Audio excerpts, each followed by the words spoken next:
Boa tarde a todos. É com muita satisfação que nós damos início ao nosso projeto de extensão do curso técnico de informática do Cefos da UFTM. Esse projeto se chama Bate-Papos.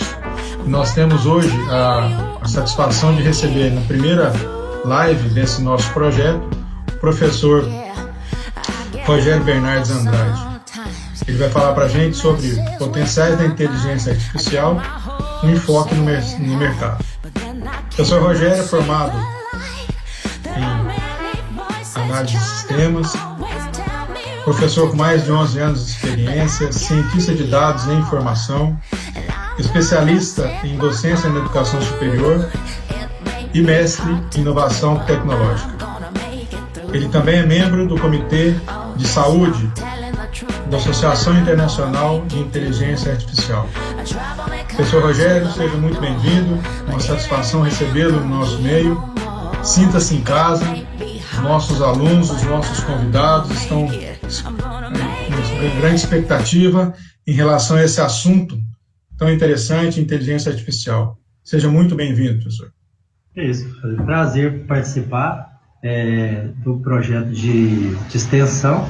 A gente vai falar um pouquinho sobre a área de inteligência artificial e, principalmente, eu vou trazer um enfoque que é um enfoque mais aplicado, ou seja, de algumas aplicações que a gente já tem hoje, para a gente desmistificar essa ideia de que a inteligência artificial como algo ainda, principalmente quando a gente fala Brasil, né, algo um pouco intangível, né, ou seja, nossa, será que isso funciona? Será que tem, né? Porque a gente, principalmente dentro do meio acadêmico, a gente tem falado, assim, mudado um pouco isso, para que essa inteligência artificial não seja algo só puramente científico, mas seja algo como solução de mercado, que na verdade é o que já está acontecendo, né? Então, assim, não é mais uma promessa, não é mais uma possível solução. Na verdade, hoje é uma realidade, e o que eu tenho como proposta da gente trazer é um pouco sobre isso, né? Sobre como que a gente pode usar, que os resultados a gente já tem alcançado,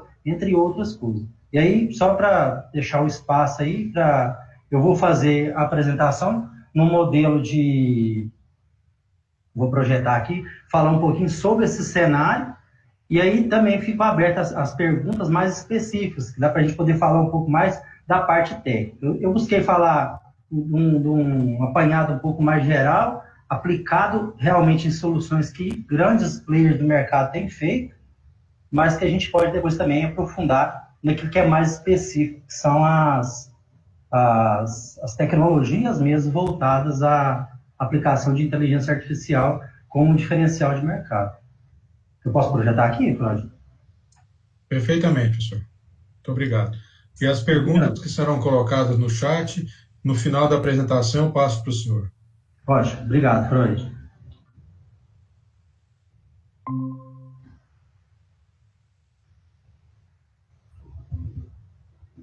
Deixa eu projetar aqui.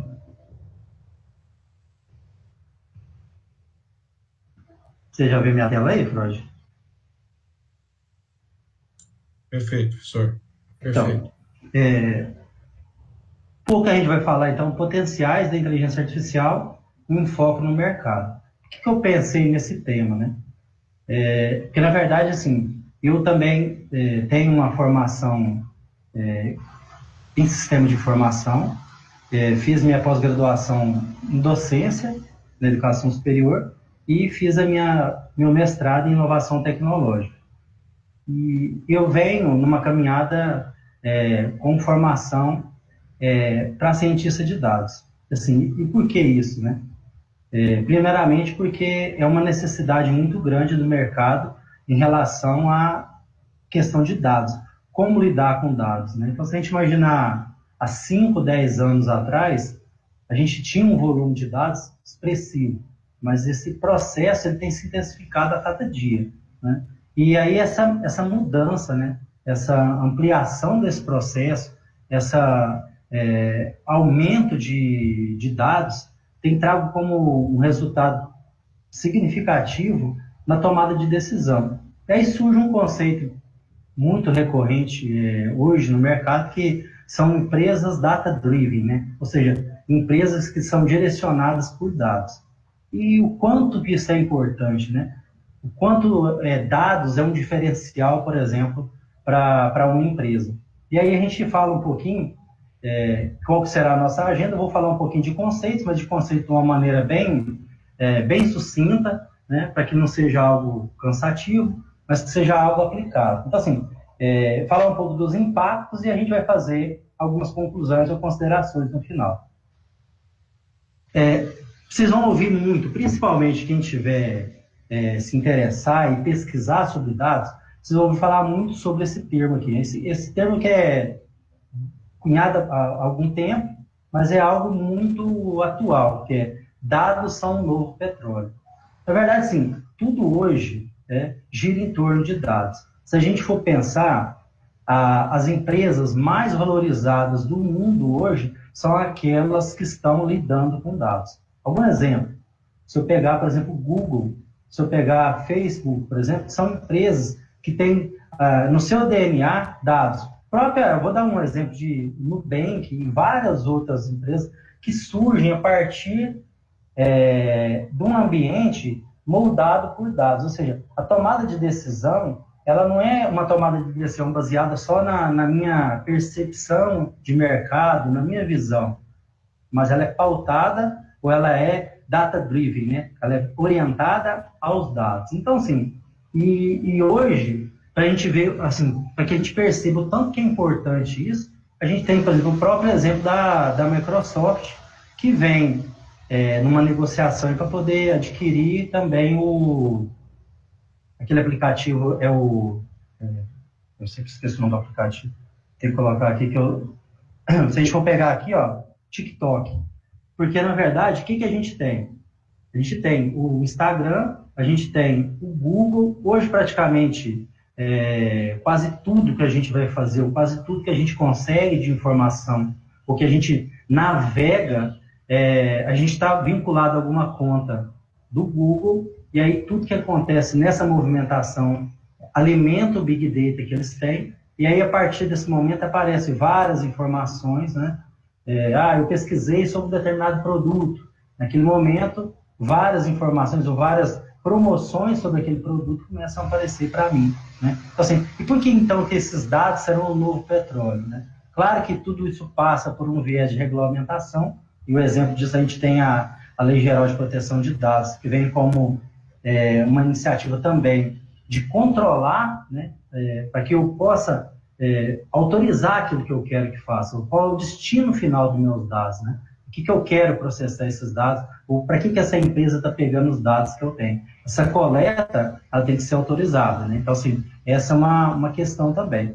Mas todo o processo de decisão, eu acredito que, para a maioria, isso acontece de maneira muito recorrente, que é uma ligação de uma operadora de cartão ou de banco oferecendo um serviço que, na verdade, você nunca vai querer comprar, oferecendo um produto que você nunca vai ter interesse em adquirir.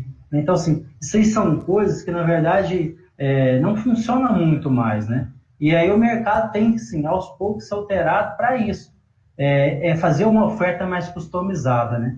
Eu entregar um produto que eu sei que o meu cliente vai ter necessidade de adquirir, e não simplesmente ficar tentando aleatoriamente qualquer tipo de produto até que uma hora alguém, por tanta insistência, consiga adquirir. Eu quero que a minha marca seja uma marca que venda produtos customizados, que eu entregue para o meu cliente aquilo que ele tem necessidade de adquirir. Então, essa é a política, essa é a ideia. E aí, com isso, a gente fala que dados é a nova eletricidade. E aí eu falo que essa questão de tratamento e análise de dados, ela é tão disruptiva e essa comparação com a eletricidade, na verdade, é a mesma mola propulsora que a gente teve com o advento da eletricidade, com a mudança, né, de toda aquela concepção de produção, né, de como era produzido, a forma dos equipamentos, o processo de automação, tudo isso. E hoje, na verdade, assim, tudo que acontece, né, tudo que gera resultado, ele passa por esse caminho, né? Ou seja, se essa live está acontecendo agora, na verdade, que além, claro, de outros mecanismos, mas um dos principais é a eletricidade. E aí, dados passa a ser para a gente essa mesma mudança, ou seja, essa mudança da área de varejo, da saúde, da educação, da própria tecnologia, que depois eu vou falar um pouco mais, tudo isso aí se altera através, no momento que eu tenho o quê? O principal. Eu passo a ter dados. Então, num panorama mais atual, quando eu falava de dados, eu estava falando sobre BI. Então, ou seja, eu estava analisando o passado. Então, o que é a concepção básica do BI? É como se eu analisar as causas raízes, ou seja, o que está acontecendo, né? Ou seja, por que aconteceu isso? O que meus dados me contam sobre o que aconteceu? Isso era BI.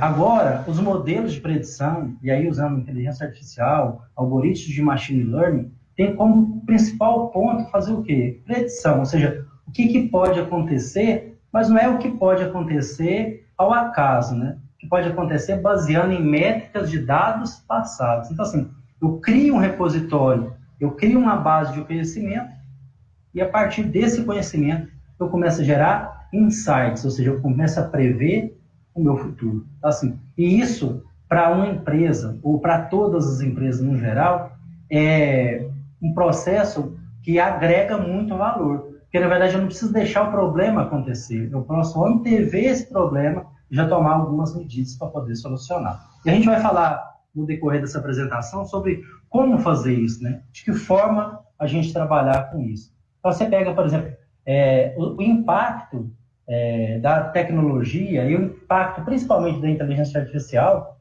ela vai acontecer em todas as profissões, tá? E aí eu vou dar alguns exemplos sobre algumas áreas. Claro que eu não vou nem tenho pretensão de a gente falar de todas as áreas, mas todas as profissões, inclusive a profissão de programação, de tecnologia, toda ela vai ser impactada também com o advento da inteligência artificial e dos algoritmos de machine learning. Ela já está sendo impactada, mas eu falo que isso vai ser intensificado, né? Então, o processo é um processo dinâmico, né? E a gente tem que estar assim, qual que é o nosso papel como profissional de tecnologia? E eu falo não só o profissional de TI, tá? Eu falo profissional de negócio também. Eu tenho frisado muito isso com meus alunos, que a gente não tem que pensar na tecnologia, simplesmente, a gente normalmente tem o hábito de ver tecnologia como um fim. Na verdade, a tecnologia é o meio para prover soluções. Então, assim, um cara da área de negócio também vai se interessar por tecnologia. Por quê? Porque todo o processo de tomada de decisão dele passa por um processo de tecnologia. Então, não tem como ele tomar a decisão hoje baseado no acaso. Ele tem que pautar em alguma coisa sólida, em algo que seja palpável, que nesse caso nosso serão os dados. Então, assim, toda profissão, toda e qualquer ela, da área da saúde, do direito, da educação, área de tecnologia, todas as áreas serão impactadas com a inteligência artificial. E aí a gente tem alguns pontos, ou alguns pontos-chave que a gente gosta de comentar, que é onde essa inteligência artificial, de que forma ela vai impactar, principalmente, algumas áreas mais específicas, né? Então, quando eu falo assim, impactos no varejo, então, assim, o setor varejista hoje é um setor que movimenta bastante a economia. E de que forma eu posso impactar, né? De que forma essa inteligência artificial vai impactar? Aí eu peguei alguns exemplos, que são exemplos bem emblemáticos, sobre o uso dessa tecnologia e de que forma isso pode impactar e trazer resultados positivos em termos de interação. Ponto principal, o cliente hoje, com tanta variedade, e aí principalmente hoje intensificado pela pandemia, que a pessoa não tem muita essa possibilidade de ir fisicamente na loja, o que ele tem buscado? Eu busco uma solução que seja prática, né? Que consiga me atender e que, principalmente, consiga trazer uma ideia de customização, ou seja, a empresa entrega aquilo que eu preciso da forma que eu quero. E aí, sobre o ponto de vista do varejo, né? Sobre as lojas ou as empresas, o que isso traz como diferencial? O que eu consigo ganhar ou como consigo melhorar a minha relação com o cliente? Exemplo, o Amazon Go. que é um supermercado já inaugurado. O que ele tem como diferencial? Ele não tem caixa. O que a pessoa faz? Você entra na loja, tudo isso com visão computacional. Você entra na loja, escolhe os produtos que você quer comprar, ele já faz o reconhecimento dos produtos, aí você tem um ticketzinho, um cartão, para que você passa por aqui, tudo isso aí já é cobrado de você, sem nenhum processo de parada. Ou seja, você precisa entrar na loja, escolher o produto que você quiser e sair. Tudo isso de forma automatizada. Ou seja, imagina para o cliente, né, essa possibilidade de controle ou de rapidez de atendimento, e imagina, por exemplo, a empresa, a economia que ela tem também. O IKEA Place é uma outra questão bastante importante, que usa, além de inteligência artificial, usa realidade aumentada. O que eles pensaram? O cliente, muitas vezes, ele tem espaço físico dele em casa, mas ele não sabe como vai ficar o móvel, né? Será que combina? Será que não vai ficar? Será que vai ficar bacana? Né? Será que fica legal? Então, o que ele pode fazer? Ele pode entrar no site da empresa, ou baixar o aplicativo da empresa e fazer simulações. E aí ele faz o quê? Ele usa a realidade aumentada, ele usa o conceito de processamento de imagem e inteligência artificial, e ele vai fazer o quê? Customizar o ambiente dele. Ou seja, para o IKEA Place é uma vantagem competitiva muito grande, porque eu não preciso ir na loja para poder escolher. O cliente em casa pode, além de comprar, simular para saber como que vai ficar aquele imóvel dentro do ambiente dele, ou seja, se aquilo me atende ou não. Então, assim, é ganho para ambos os lados. O iFood é uma outra concepção muito bacana, né? Que é a questão principalmente deles, a questão de logística de entrega. Com o mapeamento de rotas, utilizando algoritmos de machine learning, ele conseguiu reduzir os custos de entrega. Assim, ele conseguiu drasticamente reduzir isso. E, além do mais, ele consegue entregar o cliente ofertas customizadas. Então, ou seja, à medida que o cliente vai comprando o produto, ele vai conhecendo o perfil daquele cliente, ele começa a ofertar ou entregar para aquele cliente ofertas mais customizadas. Ou seja, isso é um diferencial, ou seja, o cliente se sente atendido de forma diferencial. Farfetch, ela provavelmente no Brasil ela não é muito conhecida. Ela é uma boutique portuguesa. E o que ela faz? Ela vende todas as marcas. E aqui ela tem como diferencial fazer o levantamento dos dados do cliente e ela passa a vender o quê? Além de indicação de produto. Eu compro um produto e ela fala para mim assim, o que combina com aquele produto, né? Ou seja, o que tem similaridade com aquele produto, me oferece marcas, me oferece promoções, eu posso ter um provador virtual que eu posso também utilizar para poder interagir. Então, ou seja, eu tenho uma experiência de compra muito melhor. E essa é o grande diferencial que a gente tem hoje, porque tudo isso baseado em dados. Então, assim, existe uma equipe de cientistas de dados em cada uma dessas empresas. E são essas pessoas, junto com o pessoal da área de negócio, que são capazes de criar soluções tão disruptivas e soluções que trazem um diferencial tão grande em relação ao mercado.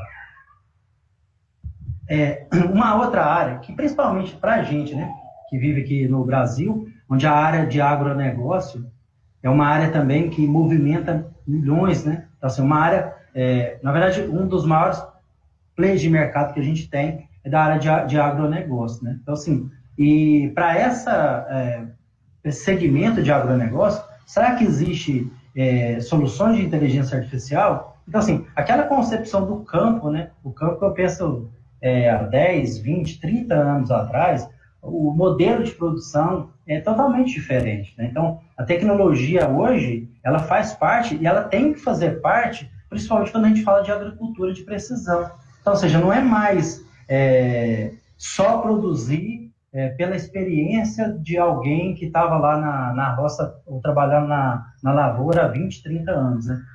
Esse cenário ele tem que ser alterado.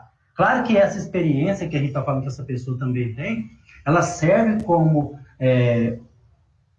dados para que eu possa alimentar um modelo e aí fazer curadoria de modelo também, tá? A gente não está falando de descartar toda essa experiência, até porque isso aí é impossível, né? Mas a gente pode customizar várias coisas. Aí, algumas empresas que fazem algumas coisas relacionadas ao agronegócio. Aqui eu tentei me limitar a 3 para que não ficasse tão cansativo, mas existe muito mais soluções, eu vou comentar sobre algumas.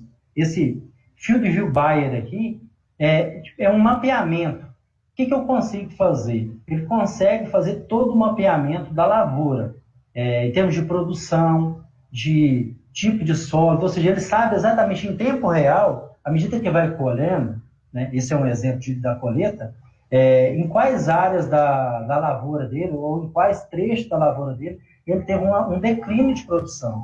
E aí ele pode analisar, inclusive ele consegue saber se houve, por exemplo, compactação de solo. Né? Assim, dá para ele poder fazer uma análise e aí tomar decisões e melhorar isso em tempo de... que ela vai desde o cultivo até a colheita. Então, consiga acompanhar todo o processo. Né? Então, ou seja, isso aí para quem está lá na lavoura e que precisa tomar decisão, ele consegue fazer isso de uma maneira muito simplificada. Né? Ele não tem que, por exemplo, fazer só essa coleta e análise do solo. Ele tem muito mais informações para ele tomar decisões.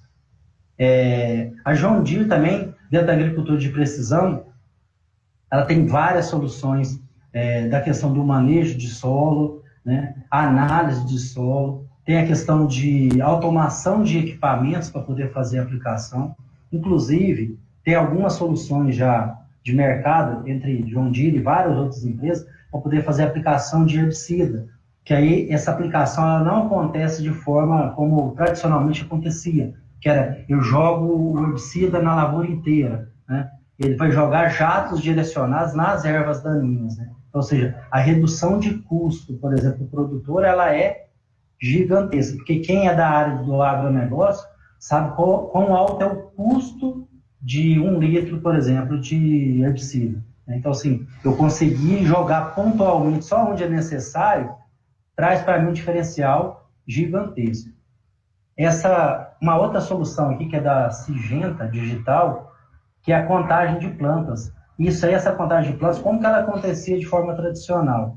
Eu pego uma fita métrica, vou medir um espaço e vou fazer a contagem das plantas, para me saber o seguinte, se está dentro do parâmetro normal de produção. Ela tem uma solução que faz isso via satélite, faz a coleta dessas informações, pré-processa esses dados e já faz essa contagem de forma automatizada. Ou seja, eu posso escolher o local onde eu vou fazer, da minha lavoura, e ele vai fazer a coleta da imagem, pré-processa essas informações e já faz a contagem para mim. Isso aqui é redução de custo, e dependendo do local onde você vai fazer, e aí essa métrica em várias lavouras, imaginando esse cenário, então eu teria que fazer várias incursões. E aí, se eu teria que fazer várias incursões em várias lavouras, isso poderia gerar custo diverso para mim, que eu posso, por exemplo, reduzir e tomar aqui, nesse caso, decisões muito mais acertadas. Né? Então, essa seria também uma solução que a gente tem no varejo, a gente tem no agronegócio, e aí a gente vai falar um pouquinho também dos impactos dessa solução na saúde. Aí dentro da saúde, a gente tem algumas empresas, algumas dezenas de empresas, né, que fazem esse uso, né, de inteligência artificial na saúde. Esse robô Laura aqui, esse robô, para vocês terem uma ideia, ele é uma iniciativa nacional. Assim, e hoje é utilizado no mundo inteiro. Qual que é a ideia, né? Acontece a questão de internação, né? O acompanhamento de internação, ele tem muita relação, por exemplo, com a sepse, né? Que fala de infecção, né? E vários outros problemas relacionados a um período de internação. O que esse robô faz? Ele faz um acompanhamento de quem está internado. E aí, todo esse acompanhamento, monitoramento da pessoa, claro que usando também o dispositivo de IoT, né? Mas eu falo assim, ele faz a gestão desse acompanhamento. E aí, sempre nesse acompanhamento aí, olhando a possibilidade, né? Quais são a probabilidade da pessoa, por exemplo, desenvolver alguma complicação, por exemplo, relacionada ao seu quadro clínico. De momento, assim, de maneira nenhuma, né? E aí é algo que a gente tem discutido muito, principalmente a gente que dá área de tecnologia, dados, cientistas de dados, que o papel dessa tecnologia não é e nunca vai ser de substituir, por exemplo, um profissional do agronegócio, um profissional da saúde, mas ajudar, potencializar na tomada de decisão. Ou seja, porque a gente está falando de tomada de decisão aqui, principalmente na área da saúde, que envolve vidas, né? Então, se a gente conseguir reduzir a possibilidade de erro, né? Então, assim, a gente ganha muito e aí todo mundo ganha, tanto o profissional quanto a tecnologia. Agora, substituição, isso aí na verdade, essa ideia já é uma ideia já ultrapassada, né? Em momento nenhum existe essa ideia, essa concepção, a inteligência artificial vai substituir profissão X. Na verdade, o que ela vai alterar? Eu gosto de usar esse termo, alterar. Alterar o quê? Aquilo que é totalmente mecânico e repetitivo, isso com certeza não é só a inteligência artificial, mas qualquer tecnologia consegue substituir. Tá? Então, assim, aquela pessoa, por exemplo, que escrevia o livro caixa, por exemplo, e tinha lá o papel mesmo, né, que fazia aquele livro caixa, hoje não existe mais. Por quê? Tem que se alterar essa função, porque hoje você tem sistema que faz isso. Então, do mesmo jeito, o robô, por exemplo, Laura, não vai substituir um enfermeiro, um médico, e nem é a pretensão do sistema. Mas imagina, talvez pela própria demanda que eu tenho, por exemplo, lá no hospital, eu não tenho profissionais para ficar 24 horas, eu falo assim, acompanhando pontualmente cada um dos pacientes. Então, assim, eu posso ter uma tecnologia que vai me auxiliar a fazer priorizar aqueles que estão em situação mais grave. Né? Então, assim, essa é a ideia inicial. A iLof, que também é uma empresa portuguesa, olha a ideia deles, fazer predição de Alzheimer. Só que hoje, para quem é da área da saúde, sabe que alguns exames ou alguns testes que têm que ser feitos são um pouco mais incisivos.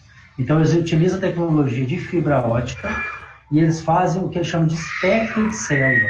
Eles pegaram várias informações de pessoas sadias e pessoas com Alzheimer. E eles fizeram uma análise do espectro de célula e criaram um dataset, um banco de dados.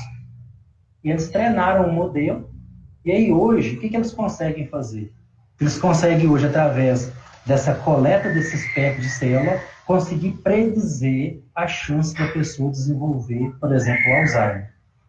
E aí eu falo que, claro que principalmente com tempo, né? Com tempo antes, inclusive essa iniciativa da iLof, ela foi esse ano premiada com $1 milhão pela Microsoft para poder custear a iniciativa do projeto. Então, assim, é uma solução fantástica. Tanto o Laura, vou falar de todos, mas esses dois aqui são excelentes.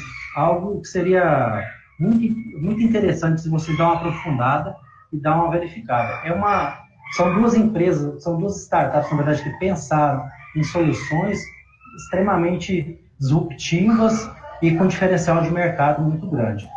E o Camargo Corrêa também, que é o Hospital de Referência de Tratamento de Câncer, que também utiliza inteligência artificial para fazer todo o processo, né? Assim, eles estão trabalhando todo o processo, desde a entrada até o atendimento final, dentro desse prontuário eletrônico, né? Ou seja, dessa estrutura, que não é só lançar esses dados dentro do sistema, mas também poder processar, poder analisar e tomar decisões cada vez mais acertadas, né? E aí existe alguns conceitos, algumas informações que vocês vão ver muito discutidas aí na mídia científica, que é o tirar o robô de dentro do médico, né? Tirar o robô dentro do profissional da saúde. O que significa isso? Talvez, para quem é da área de saúde, vai me entender que muitas vezes o profissional passa muito tempo tendo que alimentar sistemas, né? Ou seja, e aí vocês perdem um tempo que ele poderia aproveitar para realmente humanizar e melhorar o atendimento. Eu falo melhorar no sentido de de aproximar o atendimento com o paciente. E hoje, se você usar PNL, que é processamento de linguagem natural, se usar, por exemplo, vários algoritmos de machine learning, o que você pode fazer? Você usa IoT, visão computacional, processamento de linguagem natural, você consegue transcrever o que a pessoa está falando, por exemplo, e aí pegar algumas classes, algumas fields que seriam importantes e já jogar isso dentro do sistema, de forma automática, sem precisar, por exemplo, claro que precisando só da curadoria, mas sem precisar o médico ficar praticamente todo o tempo dele se dedicando a esse tipo de input de dados. Então, assim, essa é a ideia, né? Outra coisa importante é que, na verdade, assim, a visão e a análise de dados, quando eu falo de informação da saúde, né, de dados da saúde, é diferente totalmente de todas as outras áreas. Por quê? Porque, na verdade, para poder colocar um sistema de inteligência artificial em produção na área da saúde, ela tem que ter passado por vários processos, né, de acompanhamento, de curadoria, de validação, de autorização pelos órgãos de saúde, porque, na verdade, assim, eu não posso simplesmente, eu fiz um algoritmo que reconhece com 90% ou 95% de certeza melanoma. Então, eu vou colocar isso em produção. A pessoa baixa o aplicativo e em casa mesmo reconhece se tem ou não. Gente, não funciona assim. Por que não funciona? Porque, na verdade, é todo um processo, né? Na verdade, não é só isso que tem que ser analisado. Então, essa ferramenta é uma ferramenta para poder ajudar na tomada de decisão do médico, né? Do profissional de saúde, e não simplesmente uma ideia de substituição, tá? Outra coisa muito importante para a gente poder ir encerrando é a questão da prevalência, né?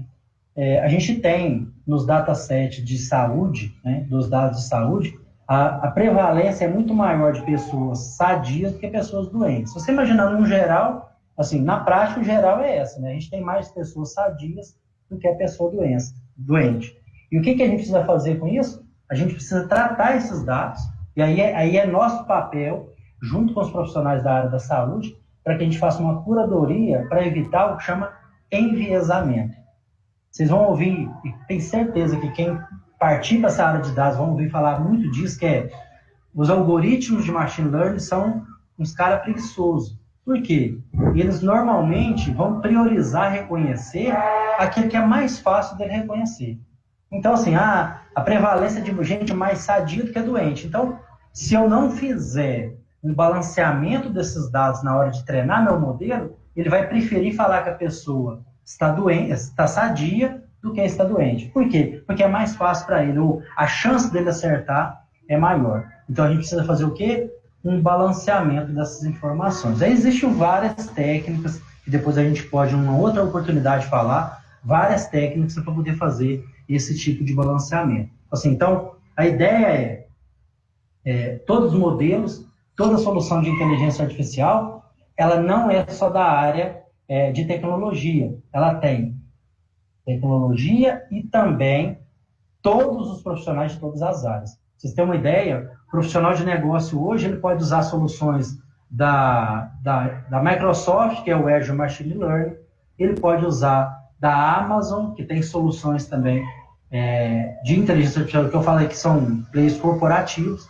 Você pode usar open source, que você vai usar linguagem R, linguagem Python, o próprio Hadoop. Você pode utilizar, por exemplo, o Keras, o TensorFlow, o Café. Você pode usar, por exemplo, a própria solução da IBM. Então, assim, soluções existem várias, né, possibilidades. Por isso que eu falo que a solução é o meio e não o fim. Então, qual que é o nosso papel como profissional de tecnologia, assim como todos os profissionais de todos os segmentos? O principal é saber o que eu quero. E quando for propor uma solução de inteligência artificial, principalmente pensar no seguinte: para quem eu vou desenvolver a solução? Essa empresa tem os dados? Se ela tiver, bacana, excelente. Eu tenho como criar uma solução baseada em inteligência artificial. Se ela não tem os dados, e se ela não tem possibilidade de coletar esses dados, infelizmente, essa solução ela fica no segundo plano. Por quê? Porque IA, Machine Learning, se baseia em dados. E é isso que a gente precisa, e é isso que vai trazer todo o diferencial que a gente vai ter no mercado. Sim, basicamente era isso que eu queria conversar hoje com vocês, né? Agradeço demais a oportunidade de poder falar um pouquinho. Coloquei aqui meu LinkedIn, né? O pessoal que quiser trocar alguma ideia, compartilhar alguma experiência, trocar algumas informações também, está disponível. Eu tenho, o Freud também tem meu contato, o André, e aí depois, para quem quiser, se tiver alguma dúvida, quiser perguntar alguma coisa, eu estou à disposição. Freud, era isso. Muito bom, professor. A gente agradece muito. E nós temos uma pergunta aqui do aluno Rodrigo, tá bom? A inteligência artificial pode substituir o trabalho intelectual? Se sim, até que ponto? Na verdade é o seguinte, né? Eu sempre penso na inteligência artificial não como substituição, tá? Eu penso muito num viés muito mais de curadoria e melhoria de processo. Porque, na verdade, é o seguinte, se a gente for imaginar de criação, né? E eu falo sobre um trabalho mais técnico mesmo. Hoje a gente tem uma solução aí que já vem criando, na verdade, um frenesi de terror também, né? Entre todo mundo, que é o GPT-3. Então, assim, quem já pesquisou um pouquinho sobre o GPT-3 tá assombrado, né? Sobre tudo que eu posso criar e com todas as soluções que eu posso desenvolver. Inclusive, existem alguns testes que eles fizeram de criar, por exemplo, um blog e publicar um artigo, todo ele gerado através do GPT-3. Então, assim, é algo que, se você for pensar num trabalho de desenvolvimento intelectual, já existe a possibilidade? Sim. Mas aí, respondendo a pergunta do aluno, que é o seguinte, o principal, todo esse processo, ele tem que ter uma curadoria. Por que eu falo isso? Porque será que eu não posso falar numa verdade absoluta na hora de criação de uma solução baseada em tecnologia se eu não tenho um acompanhamento. Ou seja, eu posso criar uma verdade, mas eu também posso criar algo totalmente fantasioso, que está totalmente fora de contexto, e aí não tem nenhum controle. E aí, como que vai acontecer? Será que o que eu estou falando, ou será que o que o GPT-3 criou é verdade, ou será que isso aqui é mera fantasia do que foi criado? Então, eu preciso também ter esse acompanhamento. Então, assim, existe a possibilidade de criação intelectual? Existe. Mas existe também a necessidade, isso é óbvio, né, de fazer uma curadoria nesse processo. Muito bom, professor. Nós queremos agradecer primeiramente a sua disponibilidade em aceitar, inaugurar esse nosso projeto de extensão. Isso, né? Contamos com o senhor para outras oportunidades, né, conforme a gente já conversou previamente. Agradecer a todos os alunos, os professores que estão nos acompanhando e os demais convidados, né?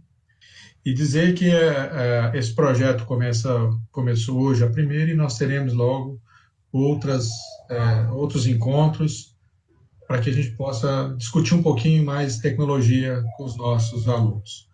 Mais uma vez, nós agradecemos em nome do curso técnico em informática do Cefos, professor, a sua disponibilidade. É isso, prazer, Roger.